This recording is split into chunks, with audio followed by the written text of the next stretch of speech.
NXT. Lola Vice, who had a brilliant match. I just oogled over her to Hairline in the DMs. I've had my eye on her before we ever had a podcast. I DM'd Hairline. I said, keep an eye on Lola Vice. What are you? Give me your honest thoughts when you see her work, like a real match. So I can't wait because we're actually going to get his thoughts on her working a real match with a real opponent on a real Who did she stage. wrestle? She wrestled on NXT. She wrestled Roxanne Perez. And she's okay, that Spanish girl. Yeah, I told you to keep an eye on her. Her name's Valerie Loureda. And I told you, her facials are great. Bro, we're gonna get into that. But she was on Ariel Helwani, who the AEW fans just fucking despise because he called Tony. He said Tony gave him the worst interview of all time, and he called the AEW fans freakazoids because they jumped all over him for talking shit. And then Tony Khan started telling Meltzer and these guys that, and everyone, that Helwani's a shill for WWE just because he fucking was in Montreal with George St. Pierre in the crowd and all this shit, right? And he works for BT Sports. Ariel Helwani is a super famous, for those of you guys who don't know, MMA reporter. And people are calling him a shill. Here's the thing. Oh, he's a WWE shill? Guess what? UFC and Endeavor banned Ariel Helwani from reporting on their company because he fucking won't chill, because he won't shut the fuck up, and he broke the Brock Lesnar news, right? Dana White used to the WWE marks have no idea. They don't do 5 minutes of research on anything. You know, you can look up Ariel and UFC's history. It's chronicled. There's documentaries about it on YouTube. Dana White used to walk up to Ariel, hug him, kiss him. I love you, kid. You know, we need you for the sport. Da da da da da. All the marks are like, Dana banned him because he's a bro. That's not. It's okay. Dana banned him because Ariel wouldn't shill. He wouldn't. He got the news about the Brock Lesnar returning at UFC 200 news, and he fucking leaked it. And he put it out there. He just reported. He did his job, knowing it would piss the UFC off. While he was in the arena that night, he reported it before they played the video on the screen. And the security came, grabbed his ass, banned him. And you think he's going to shill for WWE? Oh, but he works for BT Sports doing a WWE thing. I'm going to tell you why. Ariel Helwani got hired by BT Sport to cover, just to cover whatever they needed him for, right? Like they gave him a deal. Okay, we're going to give you a show covering UFC, and you can cover UFC is what they hired him for. Well, UFC and BT Sport then cut some sort of deal. And Dana White will not work with Ariel because he will not keep his mouth shut. He only reports the real shit. Okay.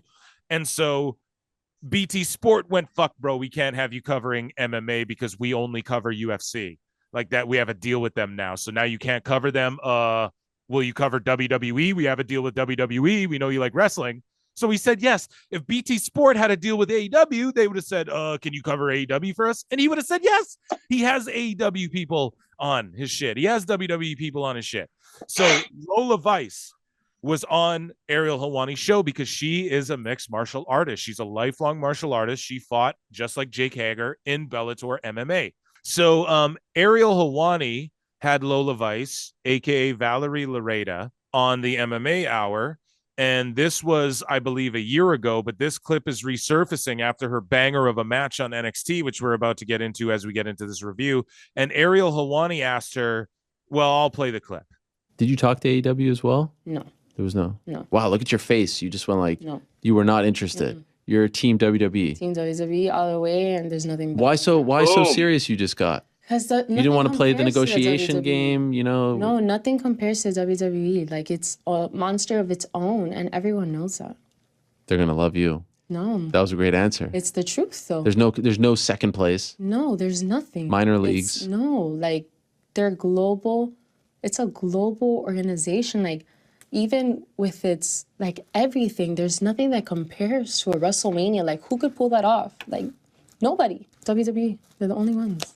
Did you talk to? They're the only ones, man. I don't know. Yes. So, yeah, they're all about Lola Vice over there in WWE. That's for damn sure. Everything she said is right, though. And the neckbeards just are going to argue. It's not a global entity. Totally God. And then we get Roxanne Perez versus Lola Vice with Elektra Lopez.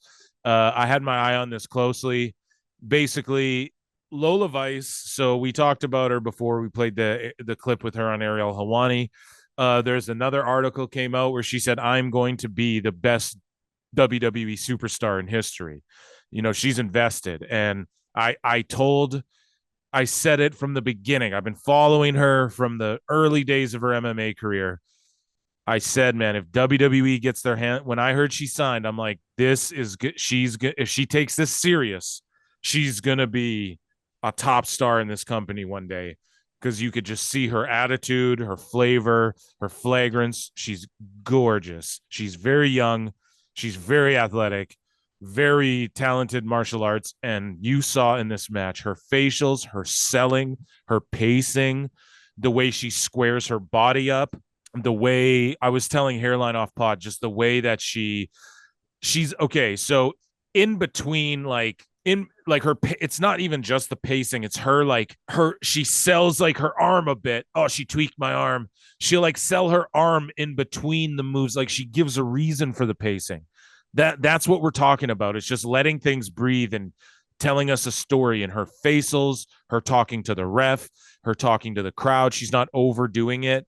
Her confidence in herself, deferring to her manager outside, the way she lays shit in. She's not doing, and I hate to say this, but she's not doing like Britt Baker routine sequences.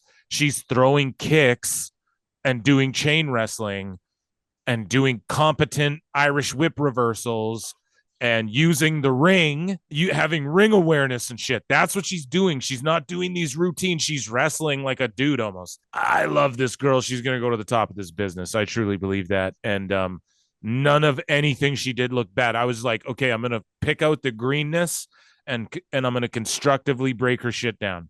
And she got more over with me than Roxanne. Now, that being said, takes two to tango. Roxanne, of course, light years ahead of her, probably called the match, and we're not going to say carried it though, but she definitely helped make Lola look great. But Lola made Roxanne look great, and Roxanne gets the win.